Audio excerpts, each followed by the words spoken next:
walked her home. And then it started, we found out that we both were great readers. We both had spent a lot of our life in the library. And she had no prejudices. Fremont High School there in L.A. was very prejudiced. I mean, there were a lot of the first generation Hokie kids that had come in. Oklahoma was that year school? 1945, 44, 45. Fremont. Yeah, we're talking about warriors. And a couple blacks tried to come there, and they hung an effigy and set them on fire and drove them out. We had big battles with Jefferson High School, which I was supposed to go to, and I got permission to go to Fremont. I would have been, this was an all-black school in Jefferson. And we had all kinds of things. We got on the plane and football, and they'd have to have the police there, and they'd beat the bus with chains. It was a really kind of vicious thing. At that time, I had to go on the way home from school. It was a vocational school, and they sent the bad boys and so forth. It was full of these pachucos, and they'd get on the streetcar and challenge me. I went through a lot. I had to fight my way to and from school a lot of times. Meanwhile, parents, as I said, never had explained why they moved out of that neighborhood and put me into that situation. I really resented it. Then my mother had a late life at 42, late life brother. So I had a brother 16 years younger than me.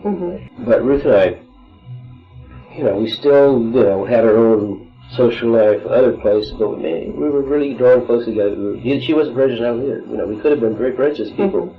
For some reason or other, we were not. If I had gone with what the influence was, I would have been prejudiced. All our peer group, all my parents, and everything else, I would have had the same kind of feelings. But for some reason or other, maybe the reading did it. And I got to learn more knowledge. Yeah, more knowledge, and you learn about those kind of people. Hey, these are real people.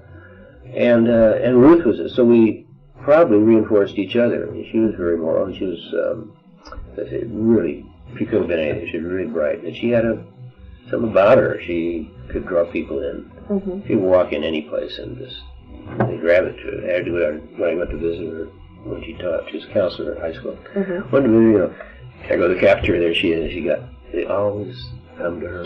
Every place we went, she just had this saying of being able to make people feel important and to feed back to them information about themselves. So she had this really great sense of humor and all that sort of thing.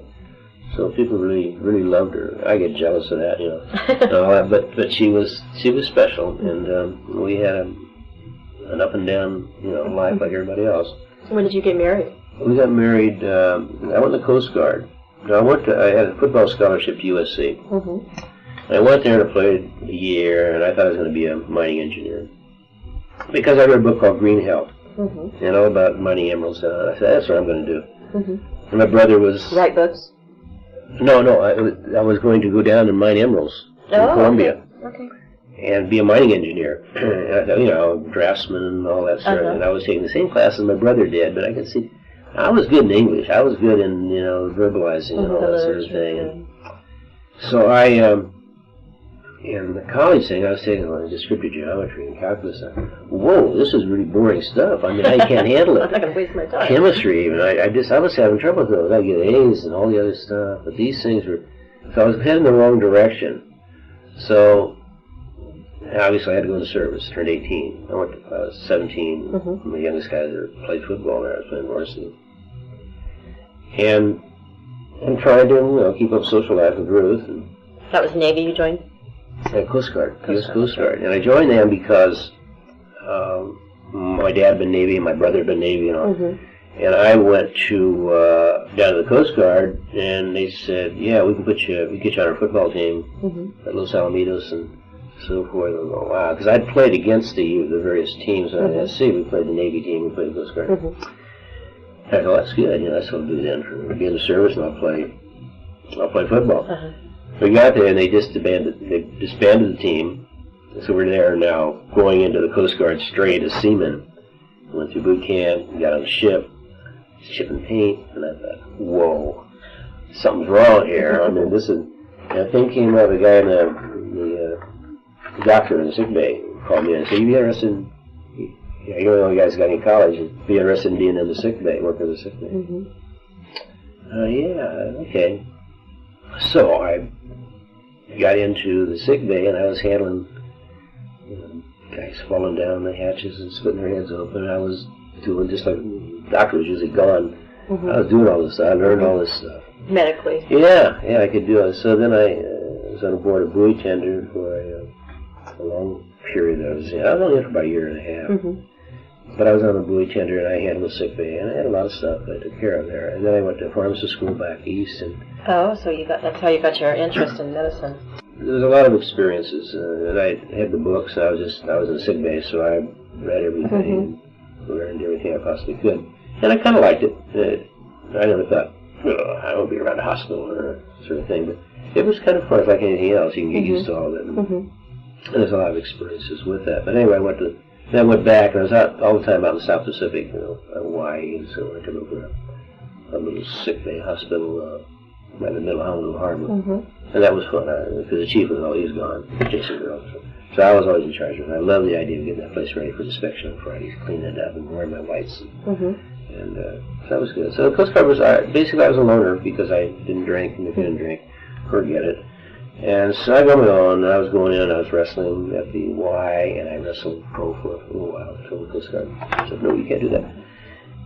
And then writing. I was keeping journals, kept a journal the whole time. That became a big thing.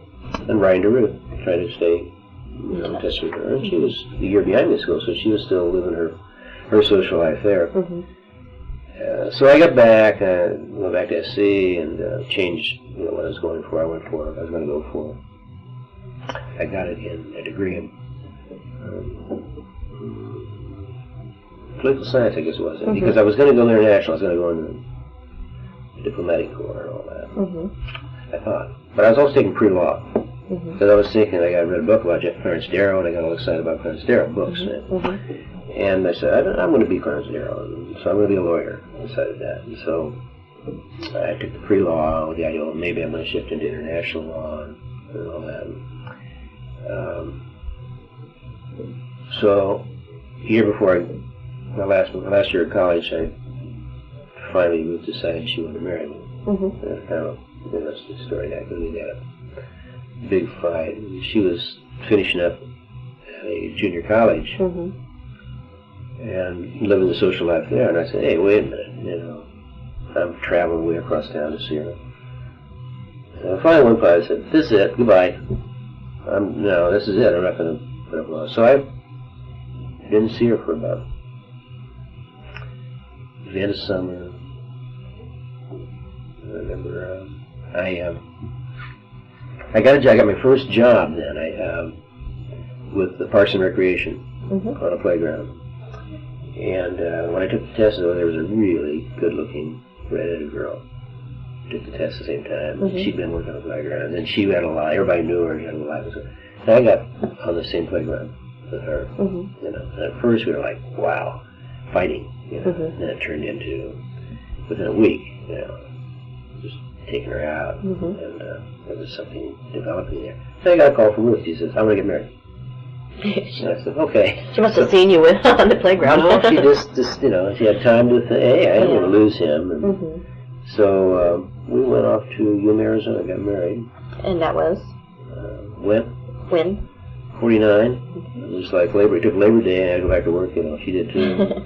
All that. So we just took it, one day, one night. The guy was in it was a drive-in place there, and the guy comes out in the bathrobe, marries him. Very glamorous. So that was a funny thing was when I got the call from Ruth, I was at the playground. And I'm saying, yeah. So then I got the phone, and this girl, Bonnie, was there. And I said, I'm going to go get married this weekend. What? So that's how that started. But we worked. I was working. I went through carrying 18 units at SC that last year, and I was working 3 jobs. I was doing process serving and private eye work for a lawyer, and I was working in a liquor store nights and working the playground and carrying 18 units. I don't. We just got in the first year of marriage. I don't know. I look back now, and I was a skin dive. I was starting to skin dive. So is that when you started picking that up? Yeah. Same time? I was spread, yeah. Well, I did some when I was overseas. So. But really got into it then when I got back. It was a really big thing with me. I was playing handball too. Then. All of these things going on at the same time. So somehow we didn't have Annie. We didn't have. She owed me $500. I loaned that to buy an old car. So we didn't have anything. You know, we just scratched and struggled and scratched. And she worked at a paper place. She probably got on the playgrounds too. Started working in recreation. And she was recreation director at Juvenile Hall, for example. And then I moved. I moved really quickly up through recreation. And I started to say, wait a minute, you know, I love this. I love this recreation. I always done. I've been leader and wife groups and all that. And I said, well, I could have a job. You know, I could have a career in this. I couldn't believe that. So I went on to law school. So now I'm going working all these jobs. Going trying to go to law school, Loyola Law School, which is right at that particular time was top law school. What was it? Loyola Law School, Loyola. downtown L.A. And they were placing more in the bar than SC was in Stanford. It was a big time, but it was hard. I couldn't do the job, the reading that's necessary. So I spent 2 years in law school, and then I switched over and went to Cal State LA, first program that they'd set up for a master's degree in recreation. So first guy out with that master's degree.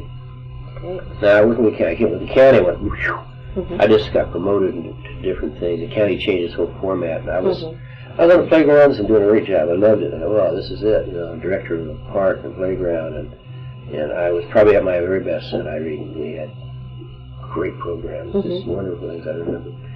And I was I had a great puppet show. So the guys that make fun of me when I come to staff meeting, they call me Mr. Puppet, because they all have big sports teams. I just have good sport teams, but I did this puppet there. I had a couple hundred kids and puppets. That was a fantastic thing. So they came out and they were doing a TV show called Playcrafters.